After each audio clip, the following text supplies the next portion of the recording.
वळू दुसऱ्या बातमीकडे यशवंतराव चव्हाण यांच्या जयंतीनिमित्त यशवंतराव चव्हाण राष्ट्रीय पुरस्कार नंदन नीलकेणी यांना राष्ट्रवादी काँग्रेसचे अध्यक्ष शरद पवार यांच्या हस्ते प्रदान करण्यात आला। हा पुरस्कार देशात ग्रामीण तसेच शहरी भागातून विस्थापित होणाऱ्यांची संख्या मोठी आहे आणि अशा परिस्थितीत आधार कार्ड, डिजिटल विश्व बँक यांची भूमिका अत्यंत मोलाची असल्याचं सांगत नंदन नीलकेणी यांनी आधार कार्ड आणि डिजिटल बँकेचं महत्त्व यावेळी स्पष्ट केलं।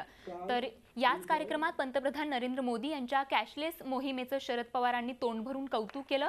कॅशलेसमुळे पारदर्शकता वाढली आणि खर्चाला आळा बसला असल्याचं निरीक्षणही पवारांनी या निमित्तानं नोंदवलं।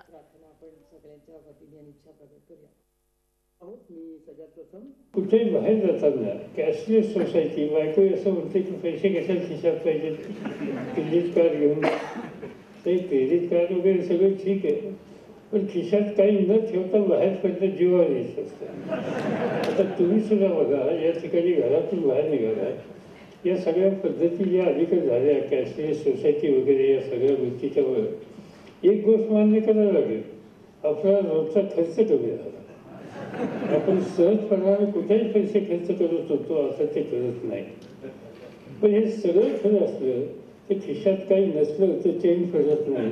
बाहेर जाताना कुठं काहीतरी अडचण आली तर काय करायचं, कोणामुळे हात पसरायचा का काय, बायको सांगते की नाही आपलं कार्ड दाखव, कार्ड ठीक आहे, गावाकडे काय कार्ड दाखवायचं कोणाला, पण ठीक आहे।